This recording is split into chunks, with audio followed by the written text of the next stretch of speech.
Launch. Okay, cool. All right. Well, welcome to another episode of Conversate in 8. I'm your host, Laura Jones, and today our guest is John Brandon Pierre. And we'll be discussing some very important issues that affect veterans. Or let's see, today we'll be, we'll, see, I'm already messing up. Today we'll be discussing the very important, I don't know, how should I say that? Today we'll be discussing veterans Today would be, issues. yeah, yeah, absolutely. Okay. So today we'll be discussing veterans issues. Welcome, John Brandon. Thank you so much for taking this time with us today. Thank you for having me, Laura. I really appreciate it. My name is John Brandon Pierre. I served for 12 years in the Marine Corps. I was with 1st Marine Division, 7th Engineer Support Battalion. I served in Iraq in 2003 for the invasion of Iraq. I did one tour there. I gone on after that to start a business, degree in psychology, and ran for office in 2018 for district clerk in Montgomery County. Awesome. Wonderful. Well, can you start off by telling us how life is different going from being an active duty officer or someone that's in active duty to coming back to civilian life? Yes, so that's a great question, and it's a big one. Big questions are good. So when I got out after 12 years of service, I was a sergeant of our Marines, and so that's on the enlisted side. So a lot of things like this is a very, very big topic, and that's because you have a lot of different areas that need to be, I guess, unpacked. So you have reserve Marines and you have active duty Marines, two very different mindsets that go to service. And then with that, you have enlisted Marines and you have officers, right? Now, the reason why I'm breaking these down this way is because this affects the way that we see our needs, right? If you're active duty and you are an enlisted person, private, PFC, Lance Corporal, specialist for the Army, airmen. If you are enlisted, your boots on the ground, resources are, usually very, very important. Gear is important. When you're active duty during that time, you're looking for the person that can give you the best resources and training. Resources and training means saved lives. It means doing your job more efficiently. It makes life a little bit easier. Um, Different branches, of course, bring a different perspective to that. When you're an officer, from the officers that I've worked under, um, your ability to lead has a lot to do with the connections that you make, your ability to communicate, your ability to step out in front and actually lead from the front. And given the resources that you need, you can do that either easier or harder. Um, a lot of veterans sacrifice, and sometimes whenever we say we sacrifice, it doesn't resonate because people don't understand how that sacrifice happens. As soon as you put on the uniform, as soon as you take the oath of service, you give away basically your First Amendment right. So no longer you don't have a right to freedom of speech.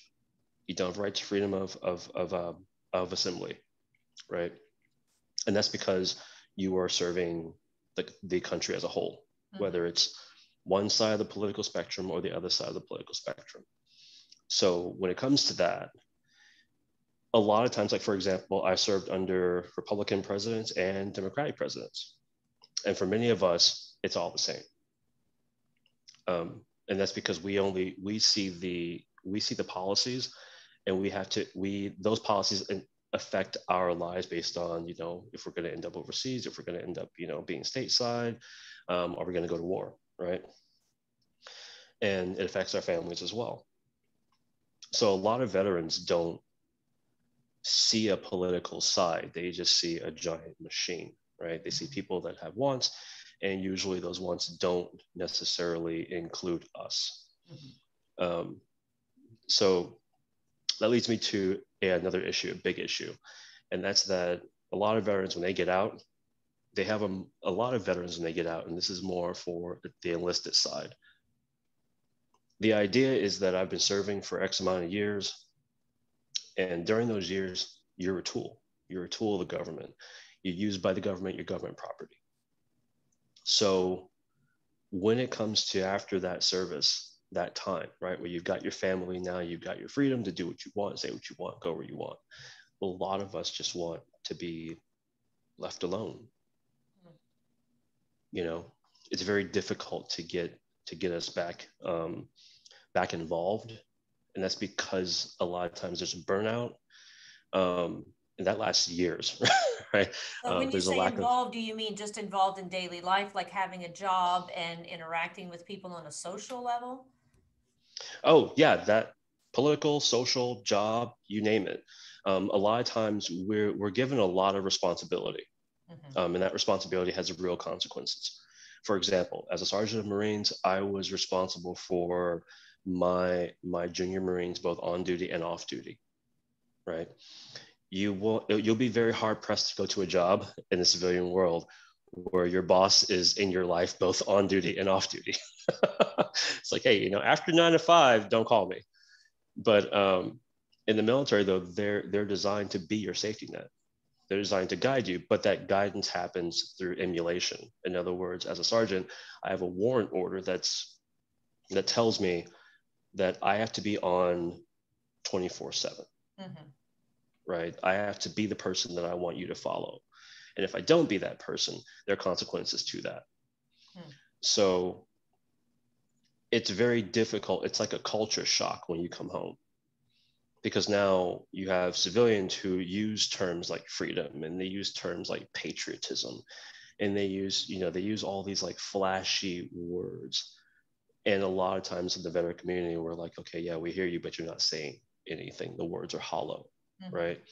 Because one side doesn't really care about the other. There's a lot of apathy. And a good example of this is that when you're active duty, we have this saying in the Marine Corps where we don't have black and white, we have different shades of green, right? And it's interesting because you'll see Marines come from all over the world, or all over the country, well, the world too, different ethnic backgrounds, different religious backgrounds, right? Different educational backgrounds. And they form a cohesive unit. Their job is to form a cohesive unit. In other words, your job is to do your best for the person to your left and to your right. I had an experience when I was overseas in Iraq, and I had a sergeant who was right next to me in a 7-ton and a 7-ton vehicle, and we were catching fire. And I knew going into that moment, even though there's chaos everywhere, that if I don't do my job well, then either one of us may not go home. He'll never see his family. He has a wife. He has beautiful kids. That's going to affect his entire family.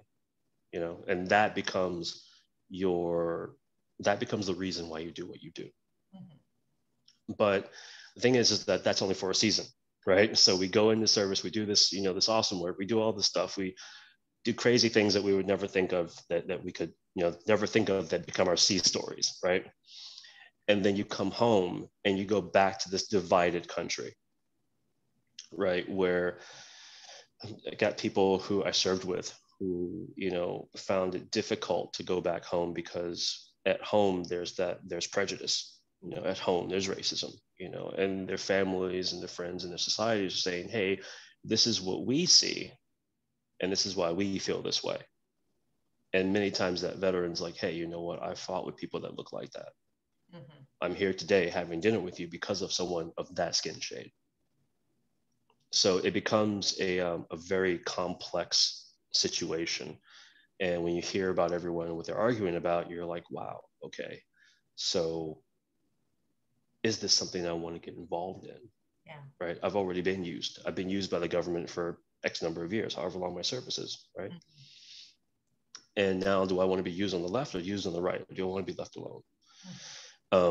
But the problem with that is that once you get out, your priorities change, right? When you're in, the focus, the needs of active duty are the needs, how do I put this? The needs of active duty personnel is focused on the job, right? And it's very focused on the job. So if someone says, hey, we're going to cut military funding, the question is where, right? Because if you're not specific about where, then while you think that you're cutting military funding for the general's, a few acres of, beautiful fencing on the general's ranch on some base somewhere, you're actually cutting funding for the training for those guys who are putting their lives at risk. Or in the situation of OIF-1 back in 2003, you're not giving armor to those people who are being shot at, right?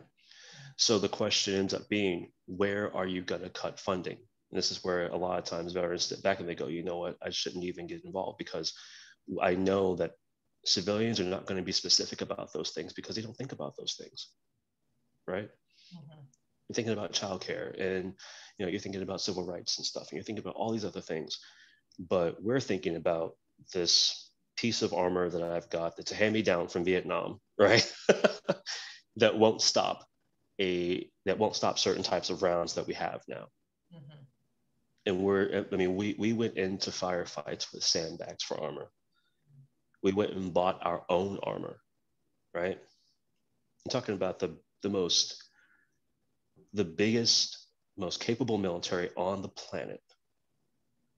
And the boots on the ground are buying their own armor because the people at home won't think deep enough to make sure that they're funded, right? Yet we can throw money everywhere else. So it jades our view. And then once we get out, the needs change. They go from armor and things that we need to get the job done to my family, my health, right? My ability to be successful and lead a successful life. Now, there are some advantages, right? Like, for example, if you're on the officer side, you get out and you have a good network. A lot of officers and enlisted personnel are highly educated. The more that you stay in the military, the more educated you become. A good example of that, you remember Adobe Flash technology? Yeah. A Marine grunt wrote that. Wow. Not made it, wrote the code for it. Wow. His name is Charlie Jackson. And like things like that blow our mind. The famous book, Rich Dad, Poor Dad by Robert Kiyosaki. Awesome investor. He's a veteran. Wow. 30% of the Fortune 500 is owned by veterans. It's owned by, actually that 30% is owned by Marines. And we get laughed at, we Crayola eaters, but but the whole thing is that the longer that you stay and the more you train, the more you stay educated.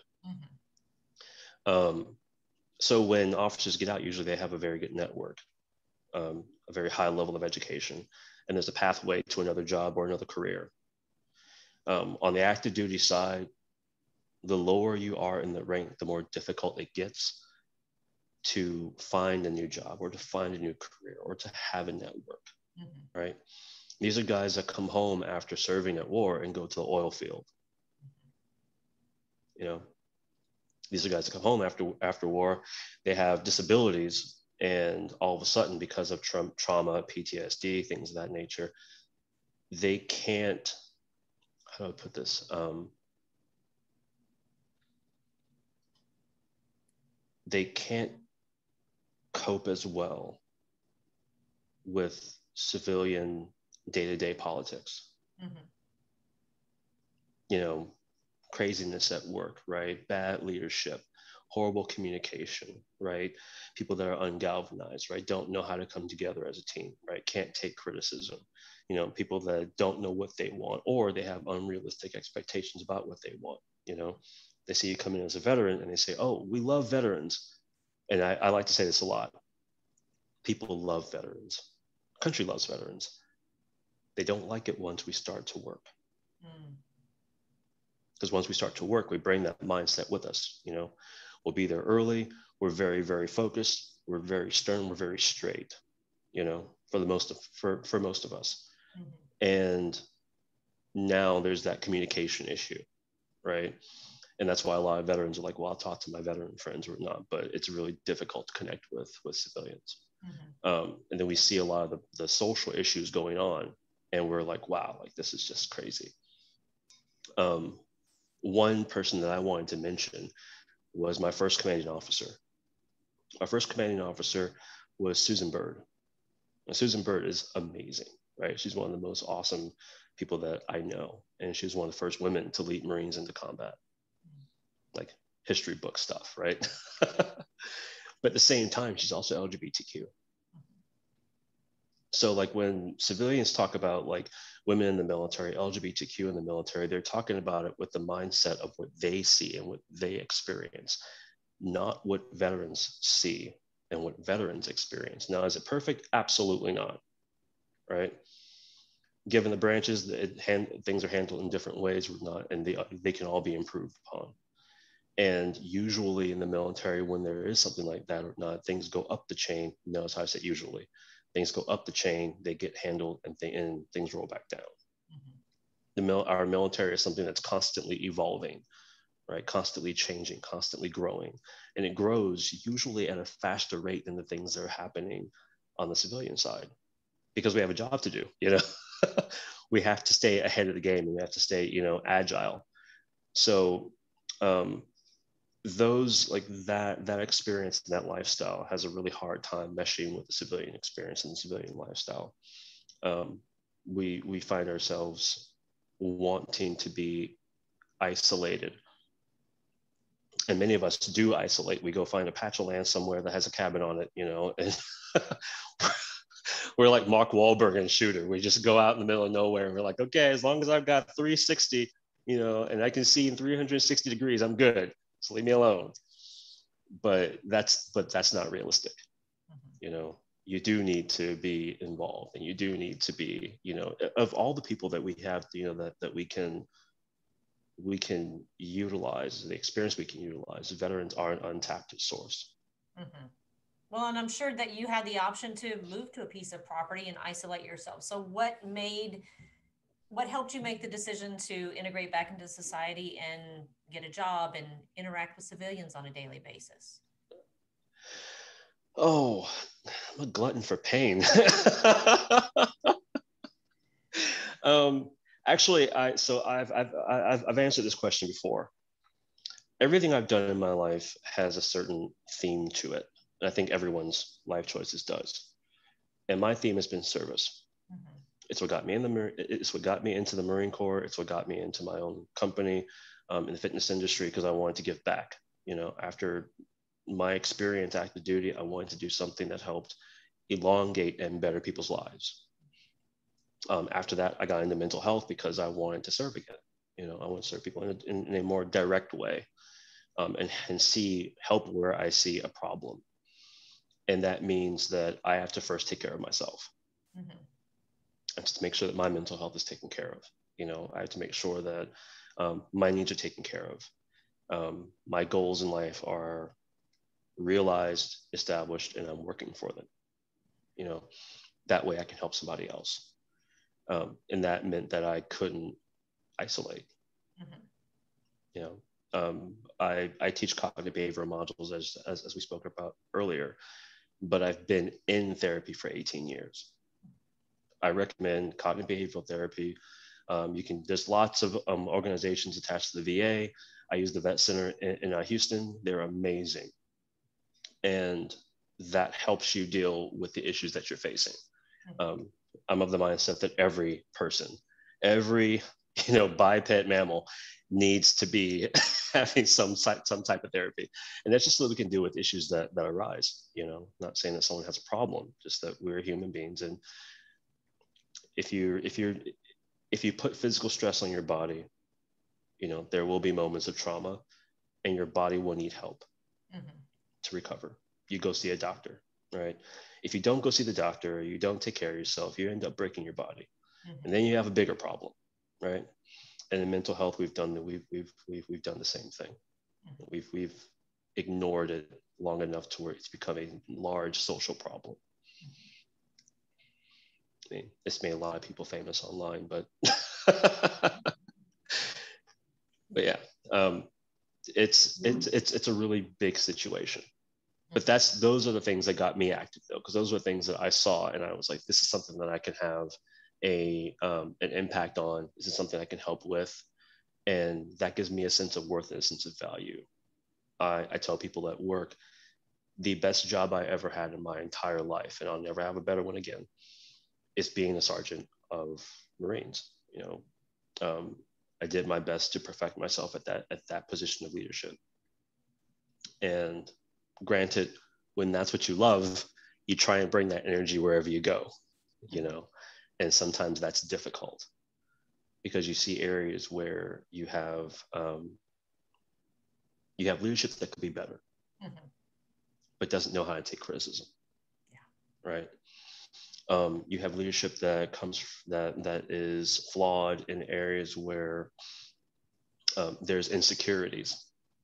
You have racial insecurities. You have gender insecurities, right? You have a lot of projection. People feeling pain, and the first thing that they want to see that pain so that it validates that their feelings are correct. And veterans do this too, right? If I feel like I've been serving for X amount of years, and I feel used, I feel taken advantage of, then when I get out, I'm going to see the things that make me feel like, okay, you know what, I'm right for isolating. Because we got on one side, we got, liberals on the other side, we've got conservatives, and neither of them want to shut up and listen. Right? Neither want to work together, neither want to cross the aisle. And as a veteran, you have to cross the aisle, you know what I mean? And not just politically. You have to cross the aisle religiously. I tell people that my last unit, I had everything in it. And we had people whose families and their beliefs were on the left, families and beliefs on the right, everything from Protestants to Catholics to Wiccans to Celtic. I had a guy that was a Celtic Druid, right? And so like you have all these different, walks of life and types of thought. But what makes it all work is that at the end of the day, everyone's like, we're here for a job. We have a common goal. We have a common mission.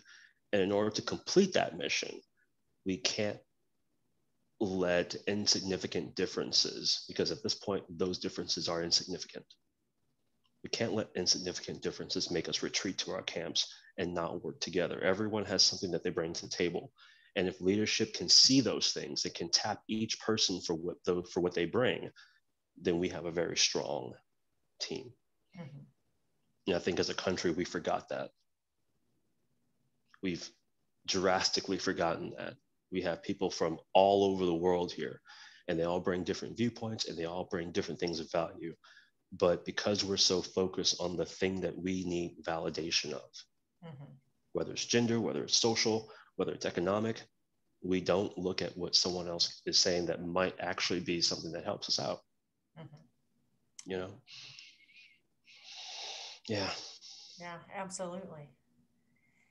Yeah, we're a bunch of whiny babies. Probably out, but I mean, I can't imagine the frustration that veterans must feel on a daily basis. I mean, dealing with, your own stuff from, you're serving and being deployed to coming back, and everybody's just whining and crying about things that aren't even very important. So I can't imagine what veterans must go through on a daily basis. Well, I mean, and this is part where like it gets a little, like it gets manipulated, because we do, right? We get out and we're like, oh my God, like if you guys could all just shut up for a minute. Yeah. I'm punching people in the face. Right. Yes. And like our method of communication is usually abrasive. Like we're very direct. I'm not going to talk to you in between the lines, so that you're trying to, dig for the meaning. And this is even across the board, right? Male veterans, female veterans. This is why female veterans have a particularly hard time reintegrating with civilian women. They're seen as more masculine. They're ostracized a little bit, well, a lot in some cases, because of the fact that they're more direct. They're very, very goal oriented. They're extremely focused. These are like the strongest women that our country has, bar none. Yeah. Everybody else, you have a lot of people, and I know I'm talking about women here, so you have a lot of people that want to build themselves up, to be that, boss chick or, that strong woman. But I'm not saying that these are the only strong women that we have, but they are some of the strongest. Physically, emotionally, mentally. They are all around capable. And part of the veteran population that gets, I want to say, is like invisible, are female veterans, because of that ostracization, because of, the things they have to deal with, in the military while wearing the uniform, and then have to deal with on the outside, as a veteran. A lot of them don't feel comfortable saying, hey, you know what, I served. So they just kind of like hide it a bit. And that's one of the things that, I try to actively go out and talk to. Like, they're amazing people. They're amazing women. I never thought much about that, but you're right. I want to meet with veteran women and talk to them. Yes. That's a very good point. My husband has a cousin. She's been in the Navy for 27 years now. So I mean, she'll retire, I guess, in the next 3 to 5 years. But she's awesome. She's strong. She's very straight to the point. I mean, she has a short fuse. So I mean, we have to. My husband jokes a lot, and so he has to kind of be careful, because she'll just go off. But I mean, we respect that. I mean, she's awesome. I have so much respect for her. But I can see your point. I never really considered female veterans coming home and having to reintegrate into society. Oh yeah, many times when we think about veterans, we think about men, and that's just from history. Yeah. From history, more service members have always been men. Our draft was male centered. You know what I mean? Whether you like it or not, as a man, you have a responsibility to fight if the country needs it. And then you have women who make that choice on their own. They're not required at 18 to go and serve, sign up for the draft. And that might be changing soon, but currently it's not a requirement. So they're making this choice on their own. Yeah. And that's even a bigger sacrifice. Wow. Because they're not choosing. I don't want to say they're not choosing comfort, but they're not choosing a more comfortable route. Yeah. One of the things that like stays in my memory was the day that I met, at that time, Captain Bird. At that point, she was a captain. We were doing a PFT, and this was on Camp Pendleton in California.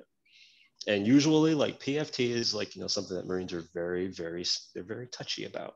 Right? Because they do want to even. What is PFT stand for? A PFT is a physical fitness test. Okay. So every Marine has to do a physical fitness test, right?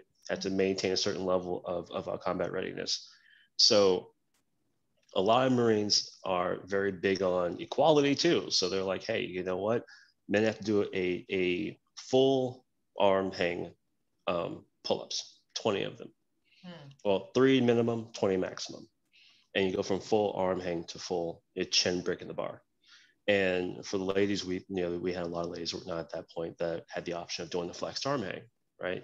You go up, chin above the bar, and you see how long you can stay there, right? When the arm locks out, the time stops. Higher time, higher score. And then we're like, that's not fair. It's not fair. So, right. So if you see something that breaks that norm, you take interest, And I remember we were at a PFT field, and the line for guys is super long, and everyone's waiting for their turn. And all of a sudden we see a ponytail fly up. And we're like, wait, there's no male Marine over here that has a ponytail. Like, everyone's got a high and tight. What is this?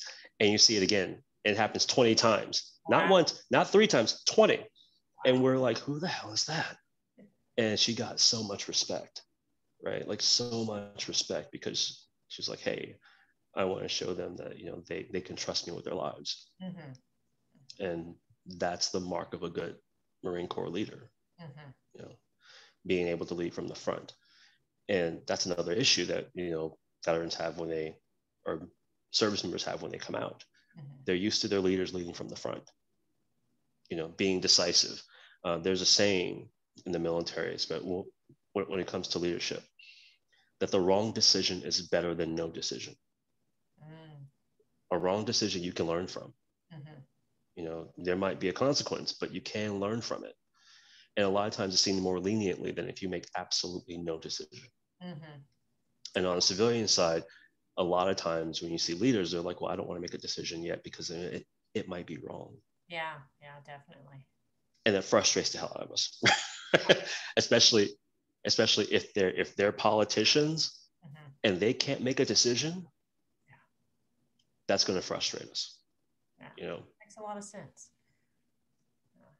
Well, can we talk a little bit about the district that we live in, District 8? So, and I'm sure yes. the veterans all over the United States have similar, there's similar opportunities to do a better job with veterans all over the United States. But within our Congressional District 8, what are some of the, what do the vets in our district need, in your opinion?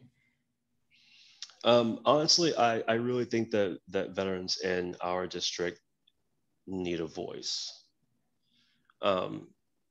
This is something when I was running that I gave some thought to.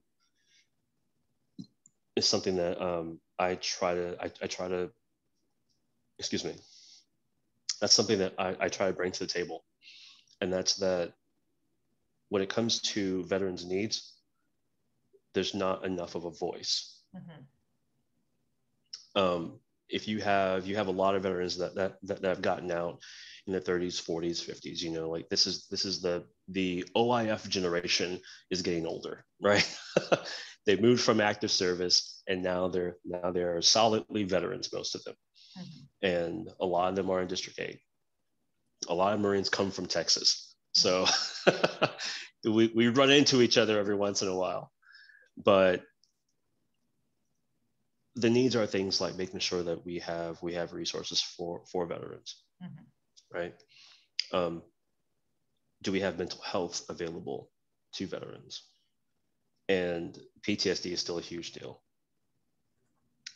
Some of us are a little touchy about PTSD, and that's because it used to be veteran centric. Mm-hmm. You know, before it was PTSD, it was shell shock, mm-hmm.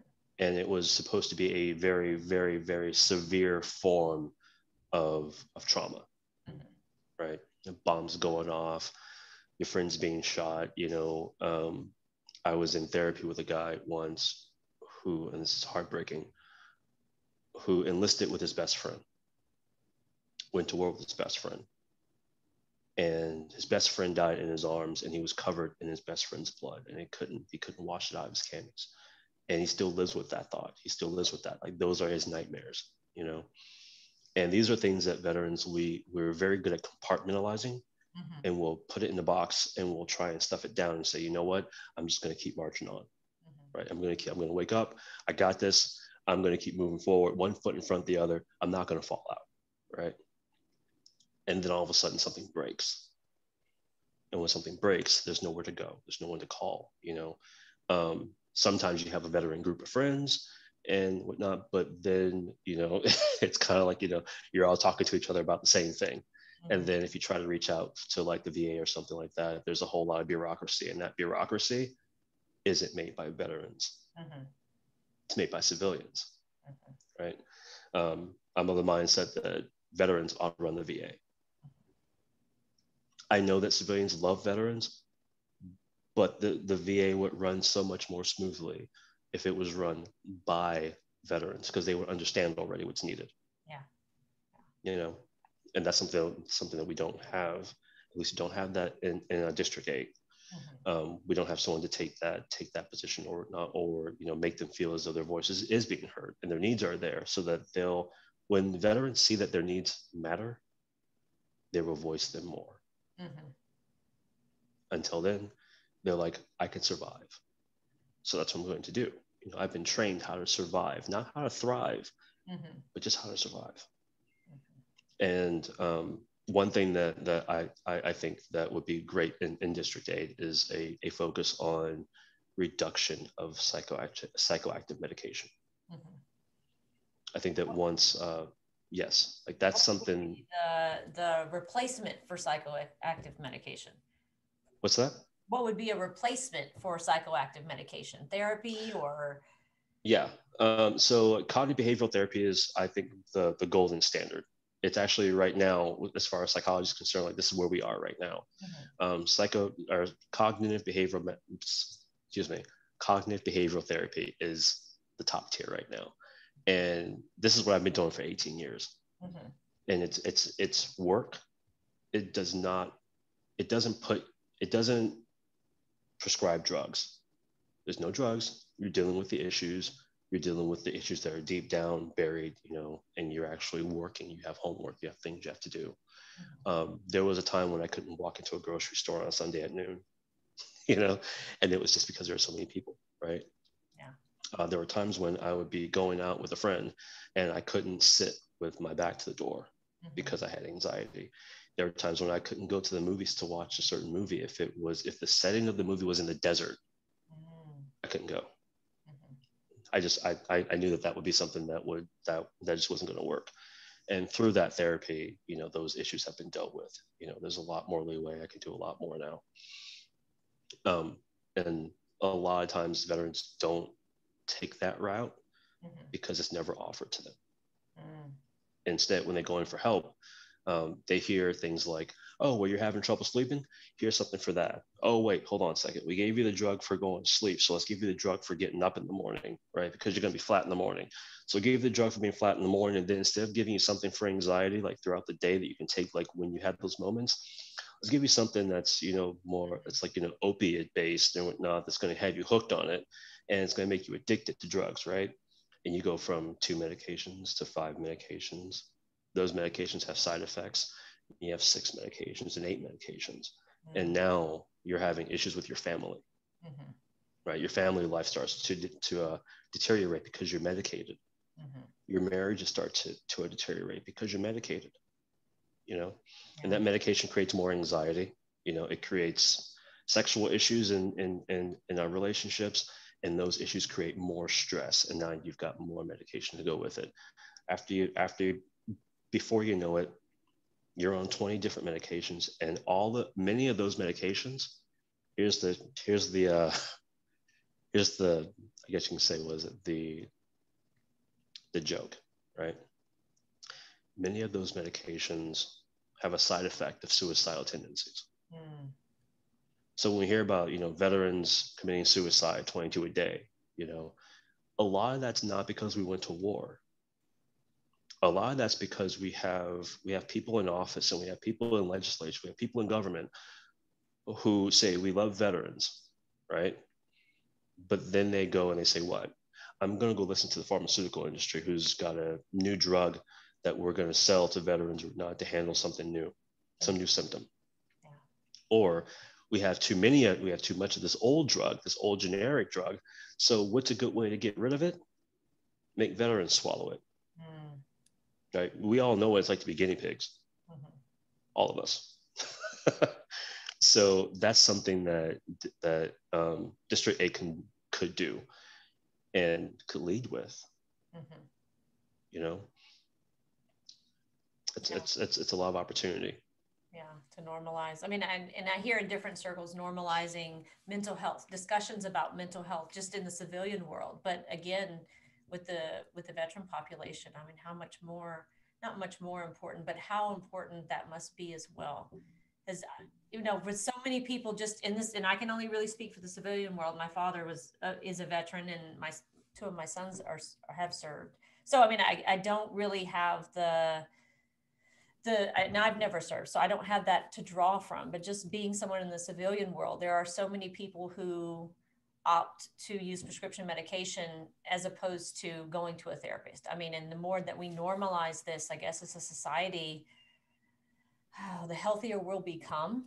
It's just too easy to pop a pill, I think, a lot of times. And there's a lot of fear around, okay, so if I do open this door and start going to a therapist, it's going to kill me. It's going to hurt so bad to relive that or think about that again. So, wow. Oh yeah. And I mean, like most of the veterans that talk about wanting help, the door is open. They show up and they're like, okay, this is what's going on. What are you going to do for me? Right. And for many of us, going to the VA is like, okay, well, I hope this is service connected, because if there's a chance in hell that it's not going to be service connected, they will take that chance in hell. And again, that comes from a system that's not run or led by veterans. When money gets involved, we fall to the wayside drastically. You know, and this is one of those things where veterans understand this. You know, it's not something that we talk about because, you know, we maintain a certain posture, but it is something that we're all knowledgeable of. And sometimes we will do things like we'll have a little group, you know, of us, we take care of ourselves, you know, we take care of our fellow veterans or whatever. But then at some point in time, you're going to need that system, you know, and that's something that in the district, the country as a whole, is really missing. We could do better. Mm-hmm. Well, we can always do better. Yeah, absolutely. Oh, wow. Okay. This has been a great conversation. Is there anything else that you want to talk about or bring up? Oh, dude, we got tons. We got tons I could talk about. Oh, we can talk about homeless veterans, you know, Oh, homelessness. yes. Let's talk about homeless veterans. That's an important thing. Oh man. So like, okay, so a lot of times this journey to homelessness starts in high school. All right. And again, this is one of the situations where your officers are not, we're not really talking about the officer population. Mm-hmm. Okay, because when officers get out, they have a network. Mm-hmm. Usually they go from military job to a similar civilian side job, Mm-hmm. right? Active duty, especially at the bottom of active duty, they don't, Mm. right?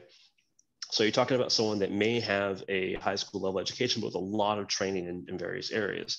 Now that training doesn't doesn't equate, except for the Air Force, that training doesn't equate to a college degree.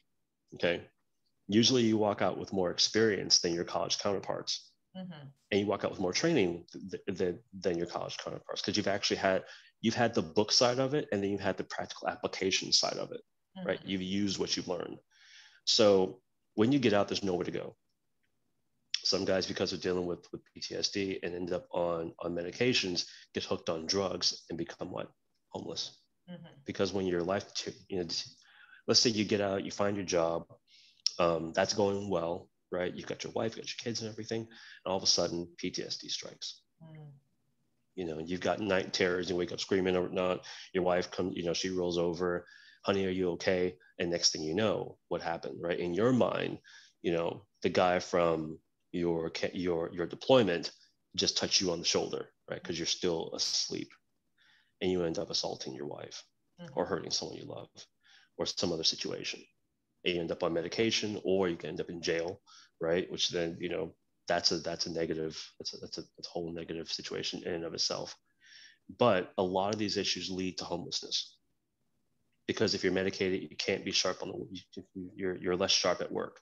Mm-hmm. You end up losing your job. You end up having a harder time being socially coherent. So you end up on the outside of that social sphere. Mm-hmm. Once you lose your job, you lose your family, you're homeless. You have nowhere to go. And you have a lot of veterans who, because of addiction that was brought on by their service now, they end up nowhere. Mm-hmm. And because of how the military is, we're very hard on one another. We are very hard on each other. So the idea is you pick yourself up, you clean yourself up, you dust yourself off, and you keep marching, right? I don't care if there's pain. You pick yourself up, you dust yourself off, and you make it work. Mm-hmm. That is how we see progress many times. And it can be destructive because you can be going through a lot and you won't give yourself the leeway to be human. Mm-hmm. You know, the expectation, that bar that we place for each other is still very high. So a lot of times there's not an infrastructure there to help those veterans. And most of the time that means that they can't be on certain medications. Don't give veterans opioids. We can start there, right? You know, don't give veterans opioids. We deal with things like pain. We deal with things like discomfort. You know, a lot of times, you know, and everyone has the joke about, you know, Motrin and water will fix everything, right? Because that's what we're taught when we're, you know, serving. Mm-hmm. But then when you get out and you end up that person with 20 pills, your life is bound to go somewhere negative. Mm-hmm. And we don't have civilian counterparts who understand, and we're hard on ourselves and one another. So those people that fall out, they're living on the street. There's no way for them to get back into society or get back on their feet or get clean. Mm-hmm. And that's something that every district has that. And if we led with trying to fix that, by having, invest in things like mental health, Mm-hmm. invest in things like, the VA services or whatnot, and make it not to where you need to go to the VA, right? The VA or those services can find you. Mm-hmm. I used to tell people that it's funny because whenever we go to combat, the Red Cross can find anybody, right? They can find anybody. We have services that will find people Mm-hmm. and take care of them, but we don't use it. Mm-hmm. We have this expectation, I think, as a country, as Americans, that you will work yourself to death. And if you work yourself to death, then maybe after working yourself to death, you can maybe get lucky and have a well life. Mm-hmm. But the hardest workers in this country are some of the poorest. Mm-hmm. Yeah. And veterans fit right into that. So, yeah. Awesome. I mean, it's, I don't know, this is such a great conversation. We should have a part two. I like writing some stuff should down. have a part two. Yeah. Without technical issues in the beginning. This is awesome. I really appreciate you taking time to explain a lot of these things to me. I don't have the perspective, because I don't have the experience of being someone that has served. So this is really, it's a really important thing. And I appreciate you taking this time. Oh, you're welcome. I feel like, and one of the reasons why I wanted to do this is because you have a lot of veterans that get manipulated. Mm-hmm. You have a lot of veterans that get manipulated. You have a lot of politicians that go after veterans. Mm-hmm. Because we're really good to look at. Yeah. We're really good to have on your side.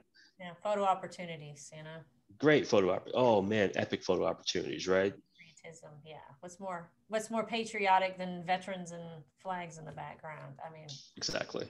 But then it's all punchlines, Mm-hmm. And the thing is, every veteran's been to Dog and Pony show.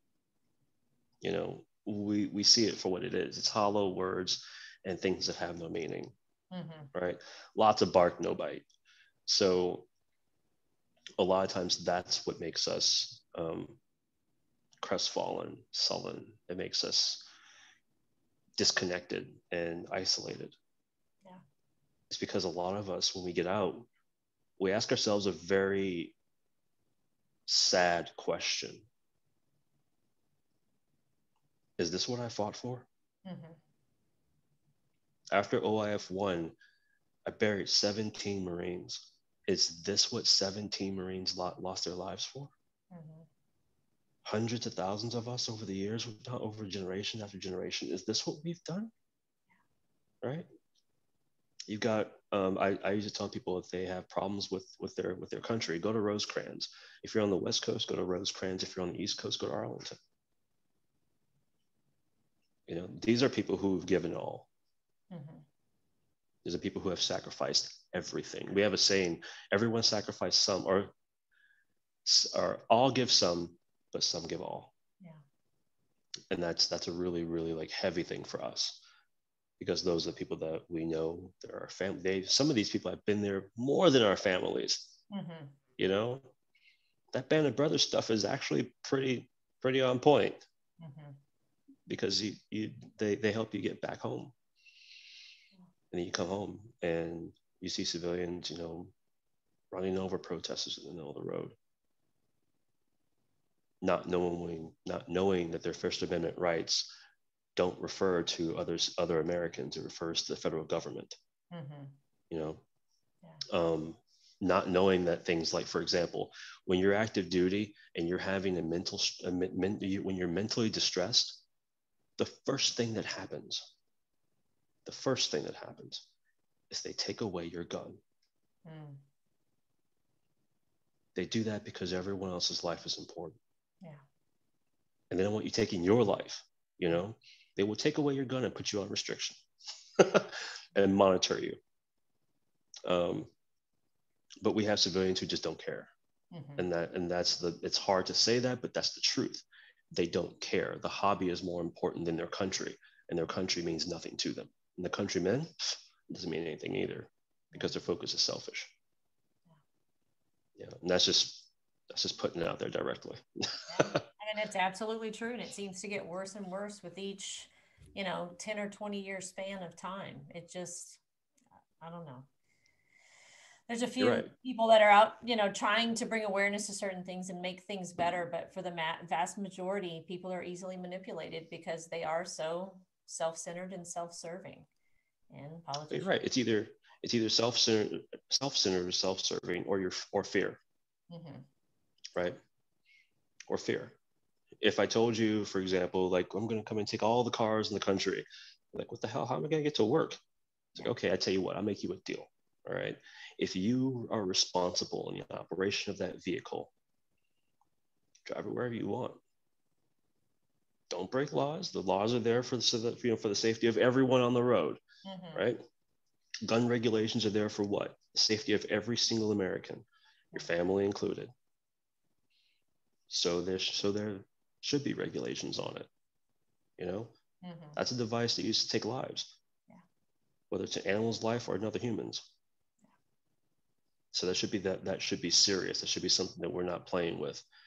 And when other interests get involved, the message gets muddied. Mm-hmm. And then you have veterans who come out, and politicians are like, oh, well, if I can get behind the veterans, well, then, if I can get them on my side, then we're cooking with gas now, right? But a lot of those veterans have been there. They've been there. They've done it. They know that gun regulations are not about taking people's guns. Mm-hmm. They know that this is not about maintaining a sport, and it damn sure is not about fighting off the United States, the United States military. We are some of the most amazing war fighters and winners in the history of our species. Mm-hmm. I had a friend once. We were talking about the whole thing, and he said, "You know what? People that talk about gun rights or not, as if they're going to go and bring down the government, yeah, they don't know how tanks work." True.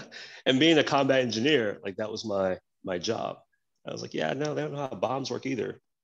Yeah, no, we could level this whole playing field very easily, quite easily. Mm-hmm. So someone's basement full of trinket firearms is not gonna it's not gonna stand up to any military arsenal. Yeah, the militias that pop up, it's like, anyway. Absolutely, no. I remember I was on standby to respond to Katrina,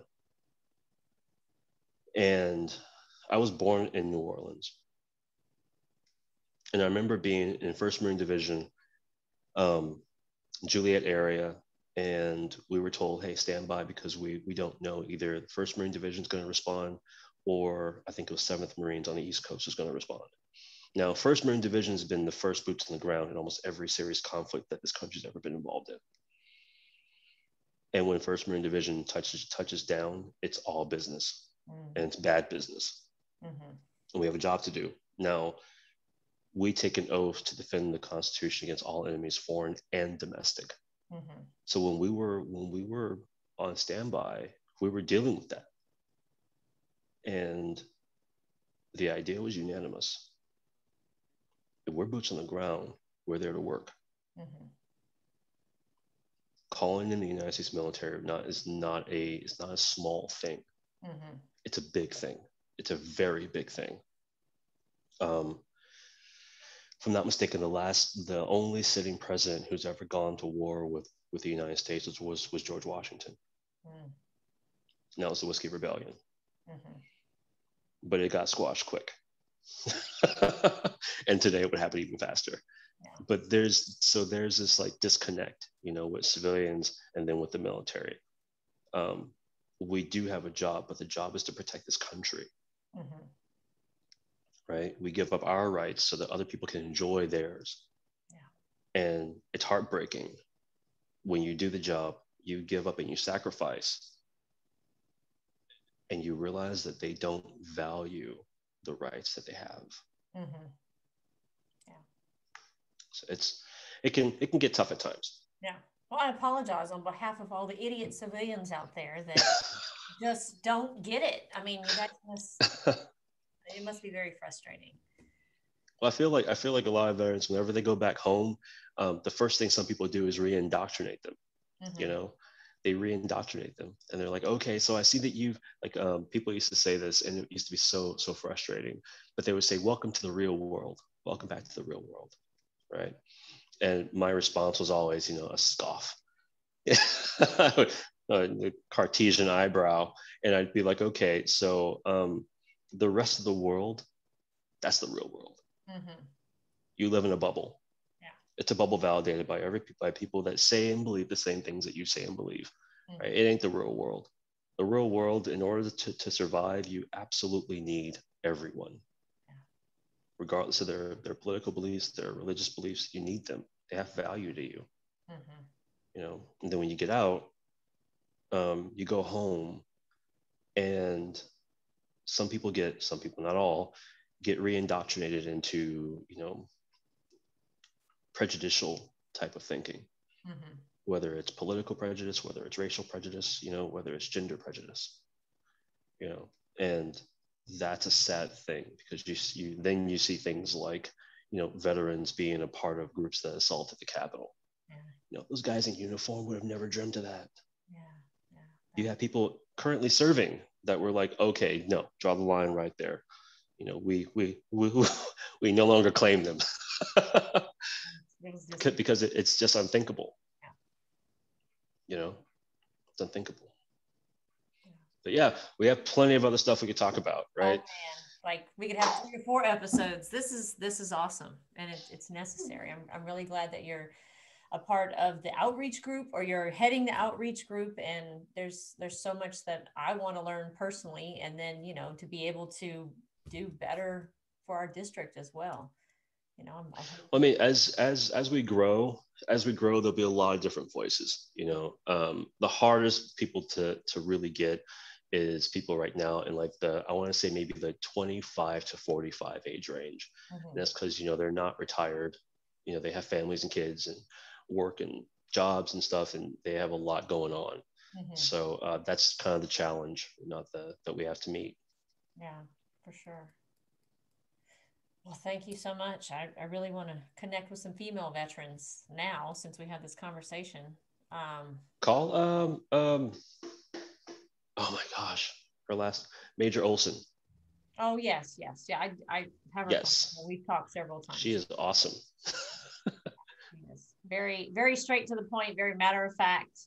Yeah, she's awesome. I have a lot of respect for her. I think in Conroe, the Conroe VFW has a female general. Oh. Her name escapes my mind, but she's cool. I've met her a couple of times. She's really, really amazing. Awesome. Okay. Well, thank you so much. You're welcome. And I'll just be in touch with you. I mean, I don't know, in 2 weeks or whenever, if you want to do this again.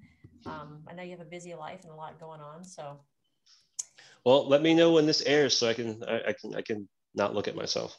Yeah. No, you did great. Thank you so much again. And I don't know, it takes me a while to edit it, because I'm definitely not a professional at this type of thing. So I'm getting better, but it takes me probably a week to get it edited, and add like a little intro to it and stuff like that. Are there any photographs that you want? Usually in the beginning, I put several photographs of the person that I've interviewed, kind of showing things throughout their life or things that are important to them. If you want to just text me or email me some photographs of how you want to be portrayed, whatever works. Yeah, absolutely. Okay. All right. Well, have a good evening. I'll get those over to you. Okay, awesome. Well, have a good evening, and I look forward to speaking with you again. All right, sounds good. You have a good evening. All right, you too. All right, bye-bye.